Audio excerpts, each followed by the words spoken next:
Hello everyone, welcome to the lecture series on operating system. I am Mrs. Gitanjali Mahamonkar, lecturer and research scholar at Department of Computer Engineering, Dr. Babasaheb Ambedkar Technological University, Lonere. The books that I have referred for this lecture series are Operating System Concepts by Galvin and Operating System by Achyut Godbole and Atul Kahate. This is the fourth lecture of this lecture series, Types of Operating System Part 2. For the previous lectures, kindly refer to my YouTube channel Learn with GSM. At the end of this lecture, you will be able to explain what is a multiprocessor operating system, state the features of multiprocessor operating system, list out the advantages and disadvantages of multiprocessor operating system, compare symmetric and asymmetric multiprocessor systems. Let us begin with multiprocessor operating system. Now here you can see a diagram of multiprocessor operating system. Let us first understand the concept. Multiprocessor operating system, it means more than one processor is in close communication. That is, all the processors in a system share common bus, clock, memory and peripheral devices. So it is a kind of system in which we have multiple processors sharing resources such as main memory, input output controller and devices, a system bus which help them to communicate with each other, though each has its own cache memory. Now this is also known as parallel system or tightly coupled system or multi-core system, and it is just another operating system which handles system calls, do memory management, provide a file system and manage input output devices. Then let us understand what are the features of multiprocessor operating system. The first one is the entire multiprocessor system is managed by operating system, and it allows the communication between all processors and IO devices as well. Obviously this is possible because of the shared memory. If one processor fails, another retrieves the interrupted process state so that the process execution can continue. This leads to fault tolerance. So what we can say is inter-process communication mechanism is present in this. Hence it provides many benefits for enhancing the system performance as it provides fault tolerance, then inter-process communication, sharing of resources, etc.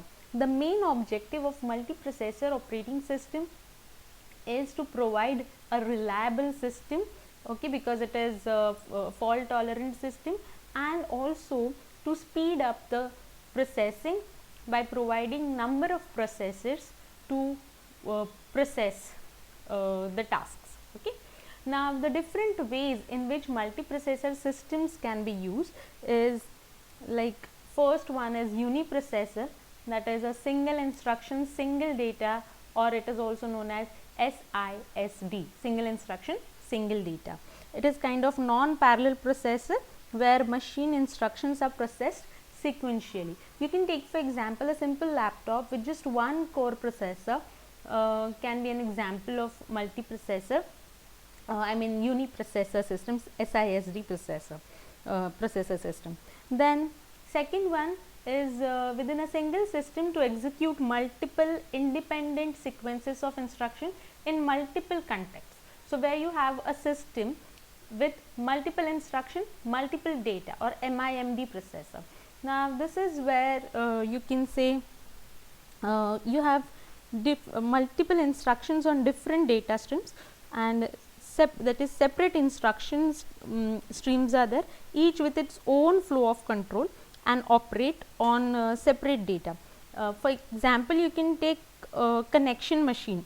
It is actually, connection machine is an example because it is something called member of series of massively parallel supercomputers, and it consists of thousands of cores. Now in case of connection machine, it has 64,000 cores, so it's very huge, you can say.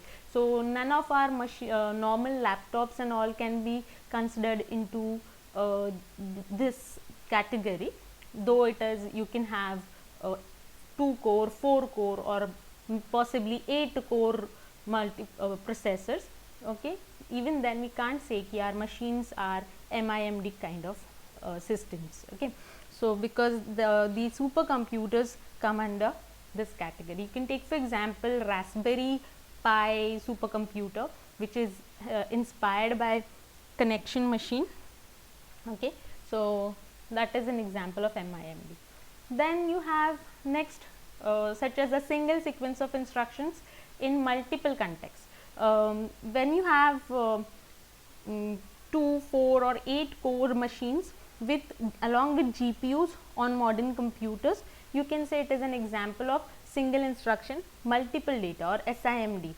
It is often used in vector processing. Like to give a very simple example, if you write a program, okay, if you consider a program in which we add elements of 2 different arrays, okay, then in that case you write a for loop which is going to help you perform the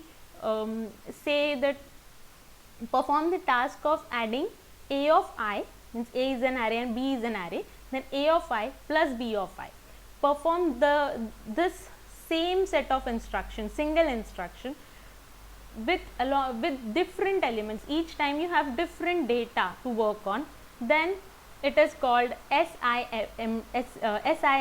that is single instruction multiple data. Okay, so this is a very simple example that I could give you. Then next is multiple sequence of instructions in a single context, where you have multiple instruction on single data. Actually it is not generally it is not very useful, and it is not generally used. Okay, it is used for redundancy in fail-safe systems and sometimes applied to describe pipelined processors or hyper-threading, but generally we do not, like, this is not used much. Okay, so this is how we can say multiprocessor systems can be used. Now what are the advantages of multiprocessor systems? First one is throughput. Throughput increases because number of processor increases. There are multiprocessor systems. There are more than one processor existing in a system, so obviously the throughput will increase. Okay. Then next, cost. Multiprocessor system is cheaper than the multiple single processor system. Now when you have one single multiprocessor system, then its cost, if you compare with n number of single processor systems, then in that comparison a single multiprocessor system would be cheaper. Then reliability. If one processor fails, as I have told you already, that it has no effect on the whole system operation, because there is another processor which can take over the task and complete the task. Then response time. Response time is less because of increased number of processors. So again, this is one of the advantage of multiprocessor systems. Next is let us see what are the disadvantages of multiprocessor systems. First is it is very complex, both in hardware and software.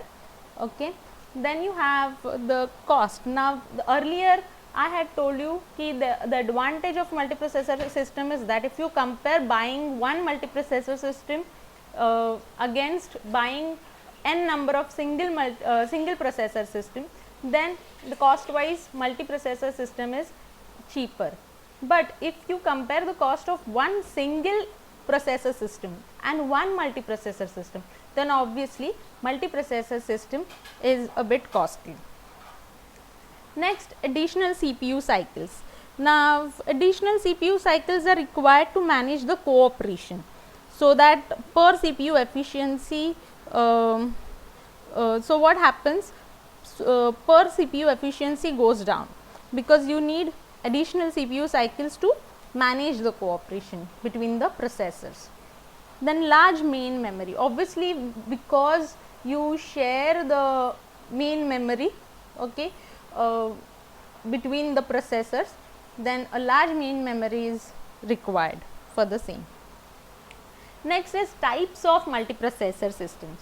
Now the basic two types are symmetric multiprocessing and asymmetric multiprocessors. So let us move on to the first one, symmetric multiprocessing. It is the simplest multiprocessor based on single bus, okay, and you have number of independent homogeneous processors running independently without affecting the other programs. And then you as I had shown the diagram earlier of a multiprocessing system that was actually of a SMP, that is symmetric multiprocessing system, where you have sharing of resources like memory, IO device, etc. And it is, though it is a simplest multiprocessor based on single bus, it is yet difficult to implement in an operating system. This is how it looks. It is the same diagram that I showed you earlier. It is a symmetric multiprocessing system, and the examples for the same are Windows NT, Solaris, Digital Unix, OS2 and Linux. These all are SMPs. Okay. Next is asymmetric multiprocessing system. You can call it as ASMP or just AMP. This in a asymmetric multiprocessor system, all the CPUs are not treated equal. There is one master processor and the remaining are slave processors. Okay, each processor has have their own memory address space, but the master processor controls the operations, all the operations, and give instructions to the slave processors, or the slave processor uses some predefined set of tasks. Okay, so it what the master does is it distributes the processes among the or task among the slaves, and the IO is usually done by the master only. Okay, so each processor has own task which is assigned by the master processor, and yet it is easy to implement. Okay, because the master handles all the things. And example of AMP are Sun OS version 4 and iOS. Now let us compare symmetric and asymmetric multiprocessor from what we have studied till now. Multiple processors that share a common operating system and memory is nothing but a symmetric operating system, and you can define asymmetric to be multiple processors that function according to master slave relationship. Now in symmetric multiprocessors, all the processors are treated equally, whereas here they are not treated equally in asymmetric, but you have a master slave relationship. If you talk about the architecture, in symmetric multiprocessing, all the processors have the same architecture, whereas in asymmetric, the architecture can be different for each processor.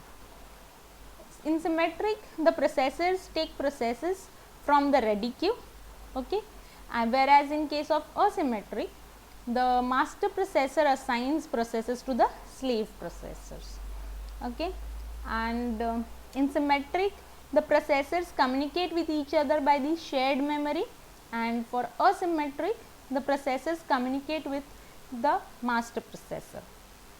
Okay, and next we have the processes need to be synchronized to maintain the load balance.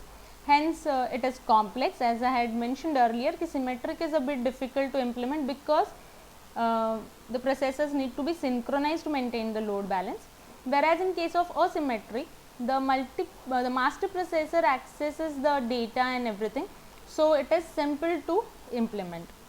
In symmetric multiprocessing, as I said, it is difficult to design and handle as compared to asymmetric multiprocessing systems. Okay, and symmetric multiprocessing systems, being complex and difficult to design and handle, are obviously costlier, whereas asymmetric multiprocessing systems are cheaper as compared to symmetric multiprocessing systems. So what we have seen today is, we have seen what is a multiprocessor operating system, we have seen its features, we have seen its advantages and disadvantages, the different ways in which we can use it, and also types of multiprocessor system, that is a symmetric multiprocessor system and a asymmetric multiprocessor system. So I hope you will be able to answer the questions as in what are the features of multiprocessor system, what are the advantages and disadvantages of multiprocessor operating system. You will be able to compare symmetric and asymmetric multiprocessing system, and if you have watched my earlier video, then you will be able to answer even the last question, that is compare multiprogramming operating system with multiprocessor operating system. If you are able to answer the fourth question, do not forget to comment it in the comment box. Okay, and thanks for watching this video. Please like and share the video with your friends, and do not forget to subscribe to my channel and hit the bell icon for updates related to my channel. Thank you.